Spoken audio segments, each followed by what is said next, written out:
O fundo da tela tem o símbolo de uma cadeira de rodas com uma arte estilizada em desenhos geométricos sobrepostos com tonalidade mesclando as cores preta, marrom, vermelha, laranja e amarela. O apresentador Mário, de fisionomia oriental, aspecto de 50 para 60 anos, cabelos grisalhos e curtos, rosto ovalar, barba rente por fazer, está usando camisa preta e por cima uma blusa esverdeada de zíper. A entrevistada tem uma fisionomia morena clara, cabelos pretos e longos, rosto redondo, a idade aproximada de 37 para 47 anos. Veste uma camisa escura com alça. Formada em administração pelo Instituto Newton Paiva e em direito pela Faculdade Dom Helder Câmara.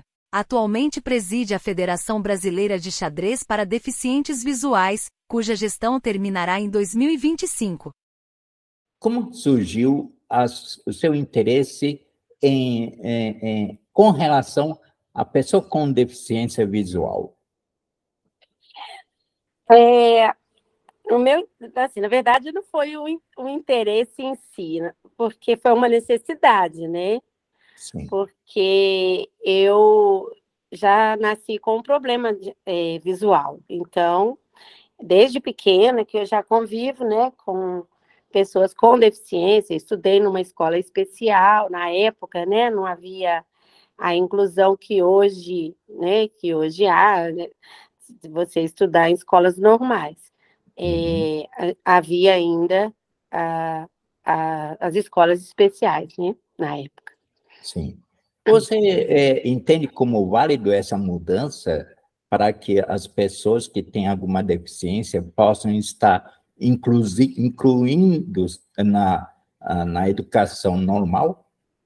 Olha, existem correntes contrárias e correntes favoráveis. Como tudo, né, eu acho assim, que existem pontos que são favoráveis também e alguns não. Por exemplo, a gente tem que analisar os tipos de deficiência, né?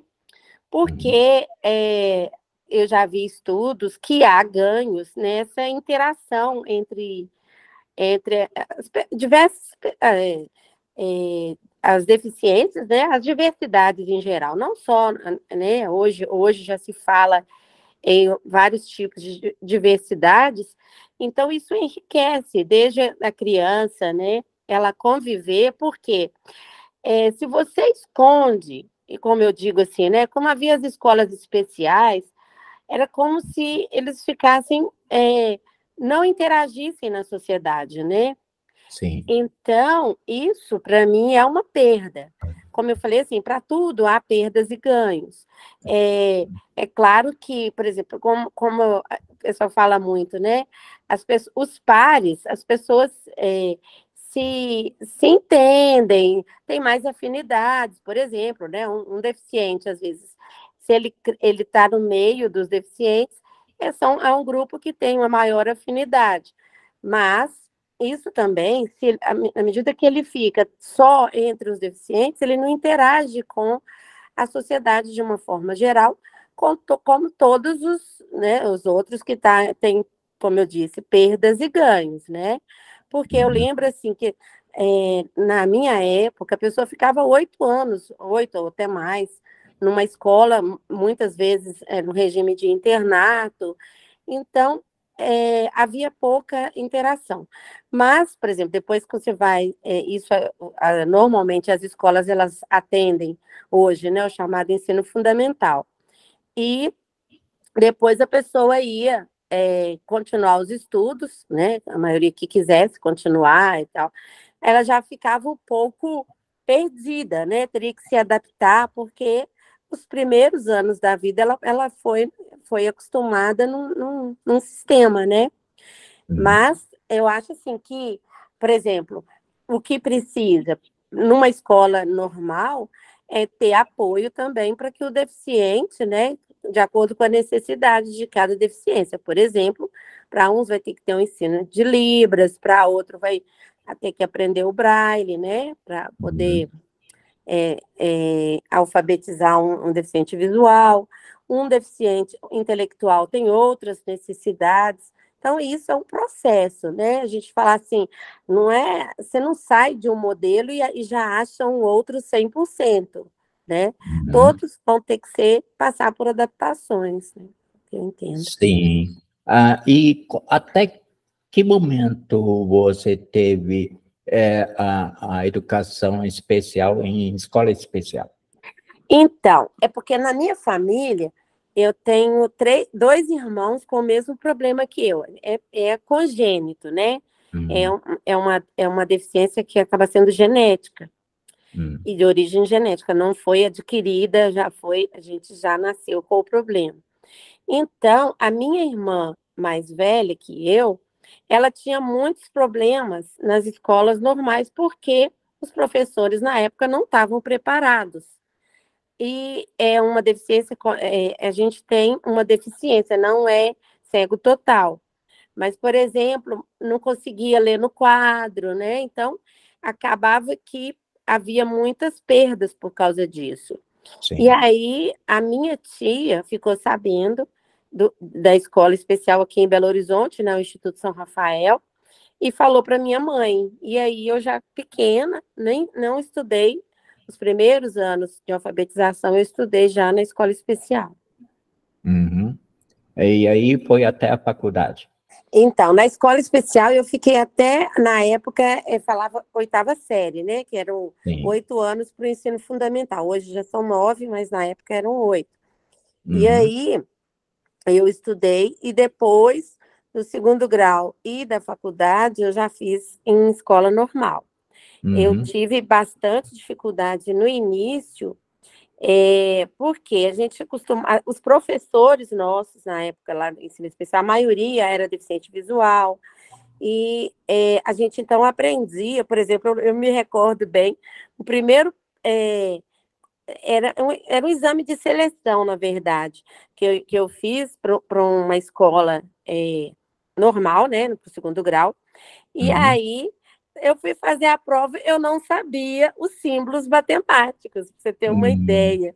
Eu falei, gente, já estamos acostumadas que a gente fazia adaptação, né, para o Braille, Sim, sim. e eu não sabia. Tanto que quando eu já estava saindo da escola, já estava tendo umas mudanças lá, porque as pessoas que tinham é, é, algum tipo de visão, né, algum resíduo, até um pouco mais, né, já Uhum. estavam estudando usando o sistema comum, em tinta comum, não eram direcionados para o Braille.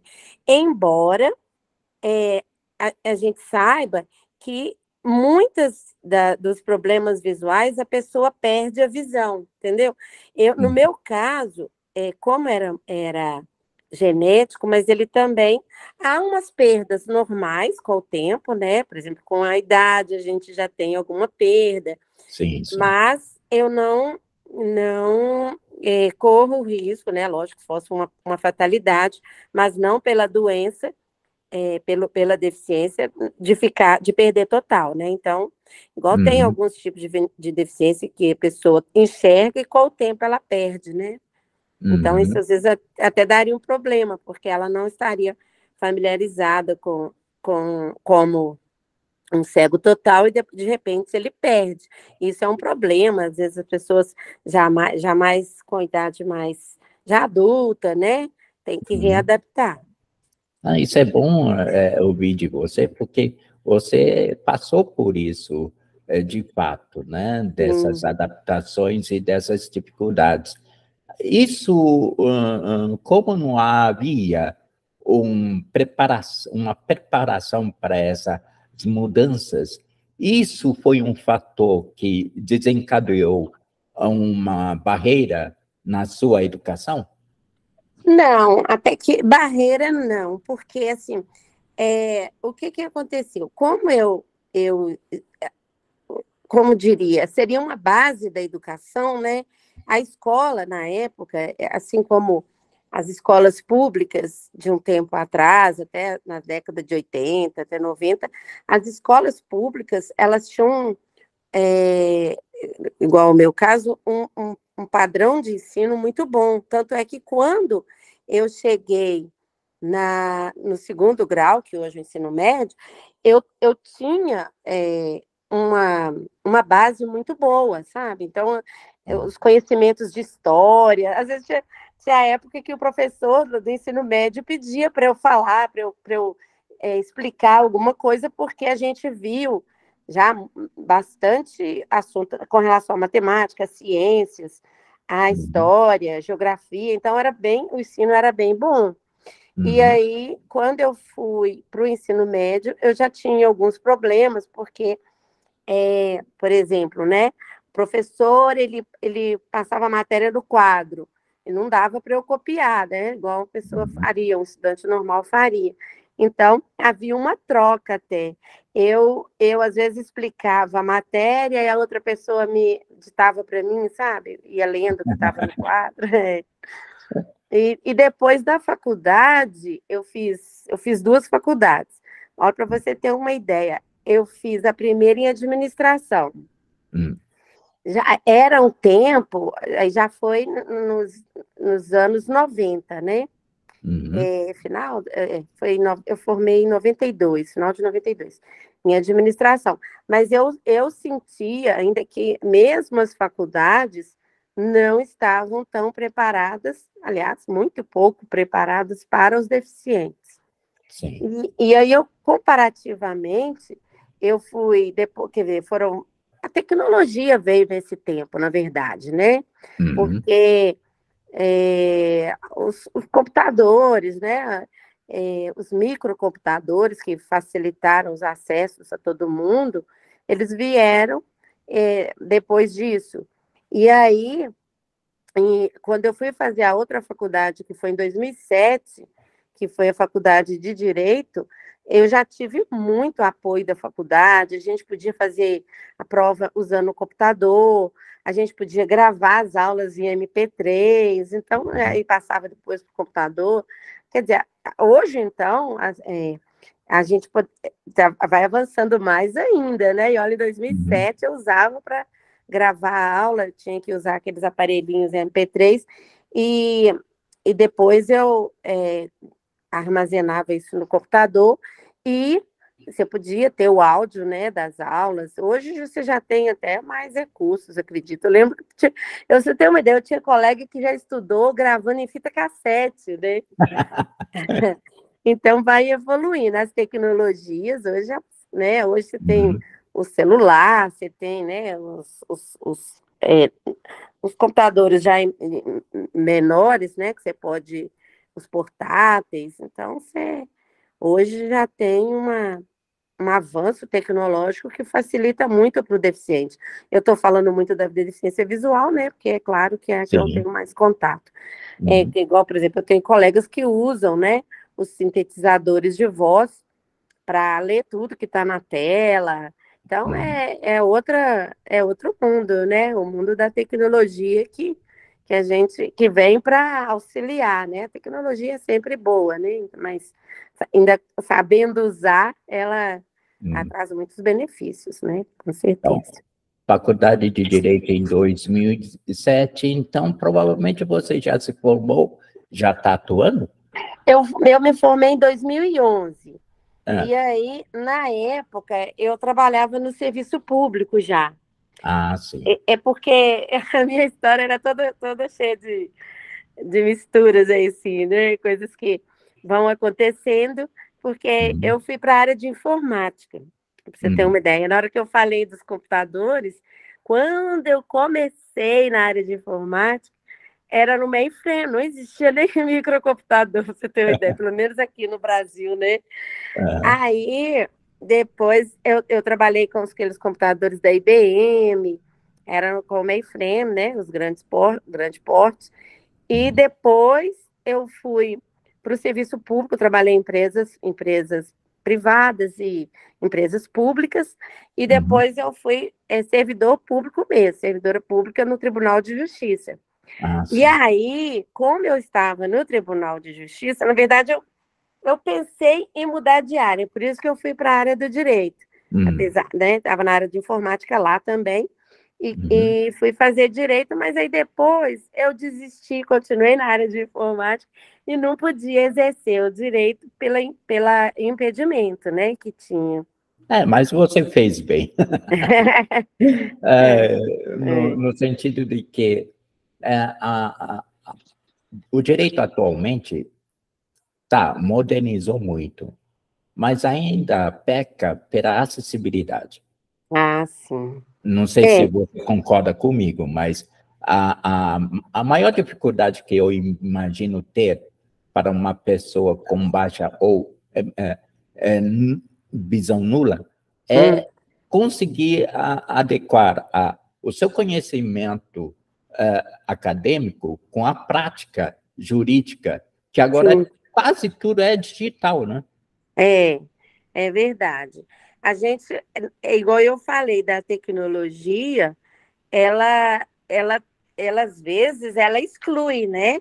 Porque, como eu falo, se você acompanha, se você consegue seguir o mercado da tecnologia, ele é muito, ele acelera muito as coisas, né?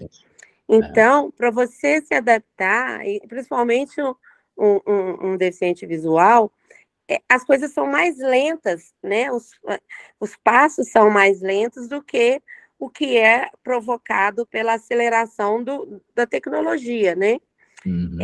Porque, por exemplo, quando você se adapta e para um deficiente visual, ele não pode ter as coisas mudando, é igual na casa da pessoa, né?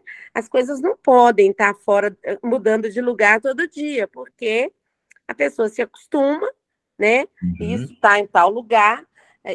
Por exemplo, eu fui casada com uma pessoa totalmente cega.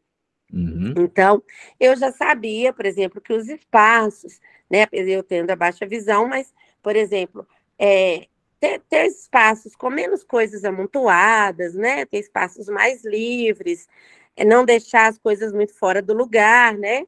Porque as pessoas estão acostumadas àquele ambiente. E assim é a tecnologia, né? Às vezes você está acostumado, de repente a tela mudou de lugar um negócio, uma coisa ali que vem e já não tem mais compatibilidade, às vezes, com o que ele usa de tecnologia acessível. Então, às vezes, você tem uma ideia, às vezes eles não podem atualizar a versão, Maria, dependendo do que ele está usando, não pode nem deixar como atualizar automaticamente a versão, porque ele precisa se adaptar a uma versão nova, né? Então, a tecnologia, igual eu falo, por exemplo, eu acredito até que para as pessoas, as gerações mais novas, é claro que ela já começa num mundo mais com as tecnologias que ele já está preparado, né? Às vezes, hoje eu já conheço deficientes visuais que já conseguem programar em tecnologias mais modernas. Mas um deficiente visual que já está na área há mais tempo, ele demora um pouco mais para conseguir acompanhar essas evoluções, né? Eu lembro que eu já estava no tribunal quando eu fiz uma pós-graduação, porque era necessário para andar na carreira lá, né? Eu fui fazer uma pós-graduação em engenharia de software. Nossa, eu falei, meu Deus, é outro mundo. Porque era um mundo, assim, de muitos diagramas, sabe? Hoje, para programar, né? Hoje não, isso eu fiz esse curso, terminei em 2006. Eu falei, meu Deus, a gente, para o deficiente mesmo se adaptar a programar hoje, ele sim, tem gente que consegue, mas é um outro mundo, igual eu te falei. A, a gente vai comparar, por exemplo, o mundo digital e o mundo analógico. Se você pensar no mundo analógico, né, as televisões antigas, aquelas de tubo, vamos dar um exemplo, ela demorava a se modernizar, você ficava anos e anos com o mesmo modelo. E depois, quando o mundo virou digital, né, eu acho que acelerou muito, o mundo ficou muito mais veloz, né? E as pessoas também, para essa necessidade de coisas novas vai exigindo do mercado, né, oferecer produtos novos, mas é uma coisa que eu vejo assim, Parece que as coisas ficam descartáveis mais rápido, né? Exatamente. É nesse ponto mesmo. Parece que aquilo que você adquiriu com o tempo, parece que não tem mais valor, né? Pois, justamente. Foi ontem até eu vi uma entrevista, né, do pessoal falando do chat GPT, você viu? Sim. Que ele é uso da inteligência artificial, né? E para muitas áreas, hoje a inteligência artificial, ela vem, olha para você ver como que o mundo vai mudando passos muito largos, né? Tanto que hoje o pessoal se discute até em pôr limites. Termina o primeiro bloco. O segundo bloco postarei na sequência. Se gostou do vídeo, deixe aquele like maroto. Comentem caso queiram. Se inscreva no canal caso não for inscrito. E compartilhe com seus amigos.